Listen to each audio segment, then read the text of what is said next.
All right, welcome to another episode of Poncha Talk, a podcast about remote work, digital nomad lifestyle, and really all things about how to build for yourself a flexible work-life balance lifestyle that works for you. My name is Ellie. I am host of Poncha Talk, and I will be hosting the solo episode today. If you listened to previous episodes, you know that my life is a little bit chaotic at the moment. So scheduling episodes with guests has been a bit more difficult, just not possible at the moment. So I'm doing more solo episodes than I usually would probably, but that's also fine because I'm in like a very, self-discovery phase, orienting myself kind of new in life, and have been taking a lot of time to reflect. So I have a lot of learnings to share with you. Yeah, I've just this last week been taking some time to look back at my remote life journey over the past few years, where I am now, where I came from, where I maybe went wrong, what I could have done better, and what my learnings are, and what I have learned to, bring back a little bit of structure into my life now. The last couple of months, I kind of took everything pretty easygoing, was quite fun. And I also needed that because my previous job was a bit, you know, challenging, stressful all the time. So I gave myself that time to relax, but now it's time to get back on it, get organized, getting some things going. So I actually realized as I was looking back that over the last years of remote work, I have learned a lot and have adapted a lot in, how I stay productive, especially in unknown environments, since I have been living that travel lifestyle.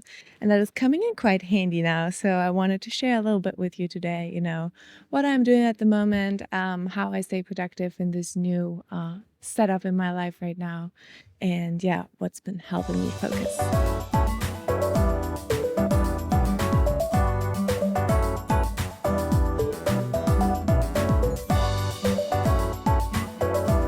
So today I will actually get straight to the point. The main thing really that I noticed is that it is so important to be intentional. Like when I'm looking back at my remote work of the past years, whenever I was working remotely and traveling, I was very intentional about separating my work time and my free time. And that has actually already helped me so much in being more productive at work and also being able to fully switch off during my free time. What does that mean? Being more intentional about work. It could be simple things like, setting specific focus sessions, for example, is what I've been doing lately. So I would just set my iPhone timer to like 60 or 90 minutes or so, and I do one thing that I want to work on. Like, for example, prepare my next podcast episode, write a LinkedIn article, whatever it is for that focus session. I am focused for 60 to 90 minutes. I'm doing nothing else. And then when the timer rings, I give myself a little timeout. Maybe I'll do something that requires less brain cells, like, I don't know, cleaning, cooking, whatever it may be, running some errands. And then I go back and do the next focus session, just to be intentional about what I'm doing during that specific time. Also, I noticed when I have been traveling the last year, I was also always very intentional about my work setup, finding a good place to work.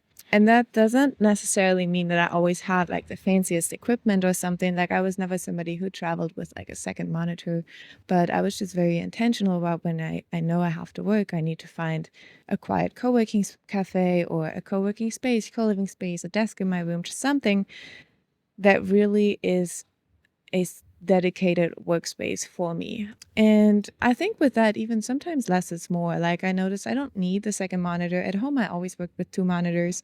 But when I was traveling and I'm just working on my laptop screen, it's also actually kind of nice to not have 1,000 windows open and to really just, it helps you focus again on just one thing.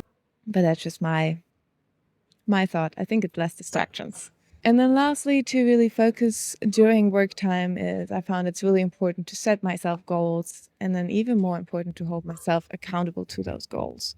Because I think procrastination is probably one of my biggest strengths. And like the last couple months when I was just kind of chilling, I still wrote down some goals, but I was just not holding myself accountable. So when I didn't reach the goals, they were just written down in my Notion note, and then moved them over to the next column, and it nobody cared because nobody knew. It was just me. So that's not a good example. And I am more intentional about setting my goals now as well. And I noticed for myself, in order to really hold myself accountable, I kind of have to share them in some way with somebody more than just myself. So, for example, with the podcast, I put on the Instagram bio new episodes every Thursday. Not that anybody reads it, probably not that anybody would be super upset if I don't publish an episode, but for me, it's just to hold myself accountable. And today is Wednesday, and I'm recording this episode, so I'm not great at not procrastinating, but at least, I'm doing it now. And I'm going to publish an episode on Thursday and not next Thursday. Well, and also next Thursday, but a new one. So again, just be intentional about the things you want to get done, about how you want to get them done, and what your goals are. And that, of course, also goes for your free time and your time to switch off. I've noticed that when I'm traveling, it's much easier for me to really switch off in my free time and to use that time to recharge, because that's also very important, especially since I've always been focused on work-life balance. And I mean, it's easier when you're in a location like this where you want to go out and explore after work. Because when you're working from home and there's only that one park where you can walk the same lap that you walk every day, maybe it's not so nice. It's so exciting that you really want to go out and explore after work. But find something that excites you that you can do after work that really allows you to switch off. Like here, I love going out in nature, and that's the best way for me to switch off because there's no distractions. It's green, it's quiet, probably no cell reception. I don't have my phone on me. It's perfect for me to just shut out any negative thoughts and the stress. For some people, that might be going to the gym, that might be meeting up with friends, having a drink, I don't know. But find something that really allows you to switch off. That has really helped me to keep that separation and be intentional about recharging and focusing on getting things done.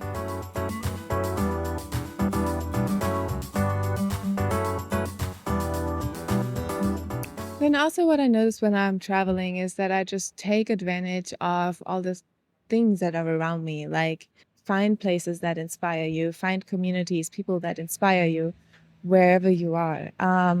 Like for example, when I'm working from home, I would always only just like work from my desk. And even though there were co-working spaces and co-working cafes and everything, and parks to work from. But when I'm here and I want to be productive, sometimes I go to a co-working cafe. Sometimes I go to the park. Like when I was planning out this episode, I went to the park because it's just a nice surrounding. It's a bit inspiring. It's something different. Change of scenery is always good, especially when you're doing more creative things. And then also, connect with people, find communities that inspire you. Because I talked about this in one of the episodes with Eva as well. It's so important. You need people in your life to inspire you and to keep going. And if you are a remote worker and you're looking for a good community, I can only highly recommend Madeira because it's so incredible, all the things that are offered here. I'm actually so positively surprised, and like all the things that I'm doing here right now, there's community lunches, there's workouts, there's also more professional meetups for literally any topics like Bitcoin or whatever interests you. There's leisure meetups, there's literally any sport you can think of, volleyball, paddle, tennis, I don't know what else. Like there's a community here of nomads that is so supportive, and it's so easy to go out and meet people. And I mean, that's also a great way to switch off after being productive during the day and just enjoy a community and get some more inspiration also for the next day. And then if you want to be productive but not work at home, work alone all day, because I live on my own at the moment. But it's actually funny because in the last episodes, a couple of times, I think I mentioned that I hate living on my own, but I kind of forced myself to live on my own at the moment because I wanted to really take some time for self-reflection, and for that I need some privacy. But I also love being around people, and co-working spaces or like co-working cafes are actually really good for me because it's like it builds a little bit of social pressure as well. When you're around people that are also like on their laptops and they're focused, you don't want to be that one person to, be scrolling on the phone all day. So if you're struggling to be productive, I think it's always great to go out and work in such a social setting. Not all day, but just for a little bit every now and then. I think that's nice. Try new places, get new inspiration, meet new people. That never hurt.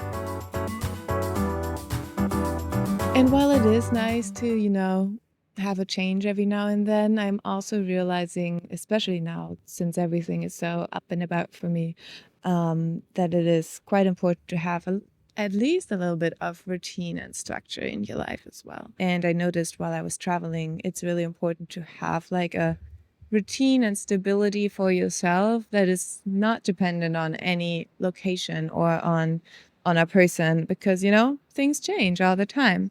And I mean, what I learned from other co-livers over the years, that have like shared their habits with me, like people do anything.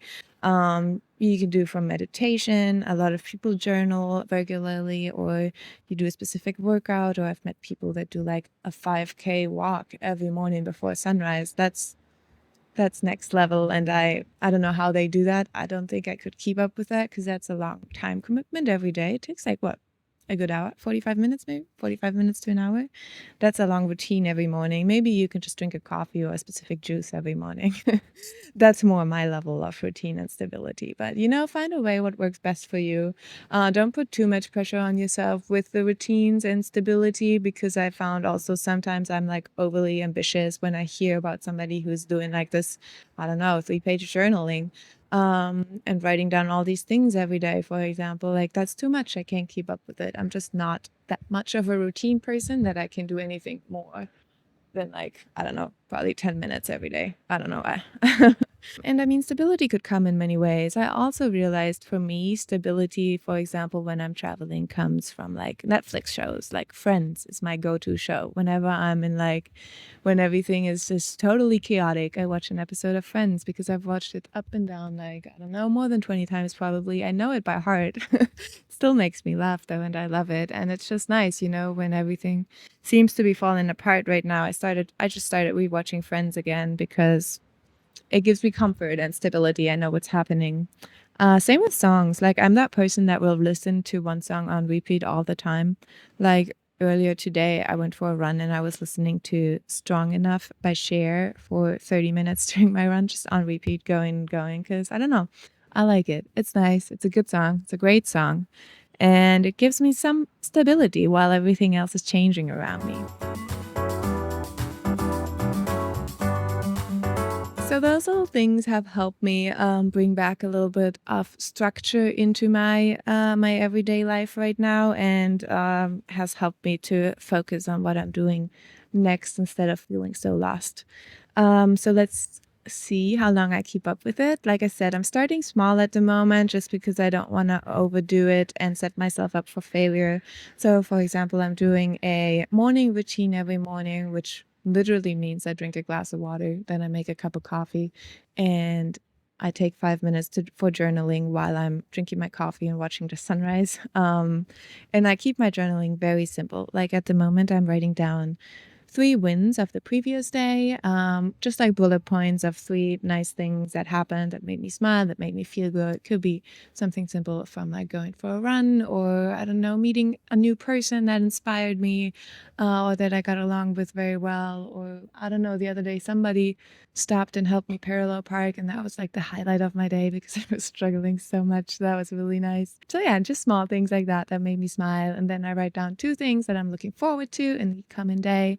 Also bullet points again. And then lastly, one thing that worries me at the moment. Because I mean, like I said, I'm taking a lot of time for self-reflection, and that means also kind of looking at what are my thoughts that maybe hold me back. So I mostly focusing on the positive with my journaling, but also writing down one thing that worries me, to kind of keep track of what that is and see how I can tackle it.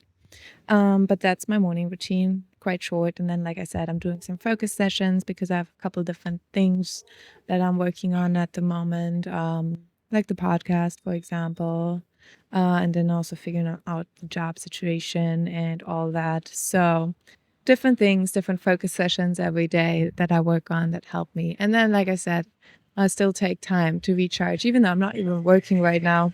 And that's anything from like going out of the house for a run, going out into nature. I've been doing some solo hiking lately that I've really enjoyed because, like I said, I love Madeira, if that hasn't come across yet.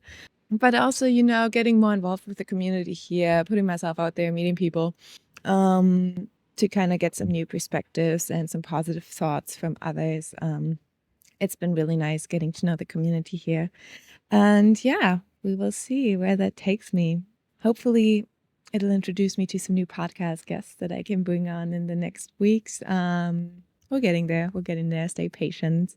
I hope you're not too annoyed with having to listen to me again this week, but I hope this has been helpful for some of you, or maybe you can relate, or maybe you just, I don't know, whatever you think of this.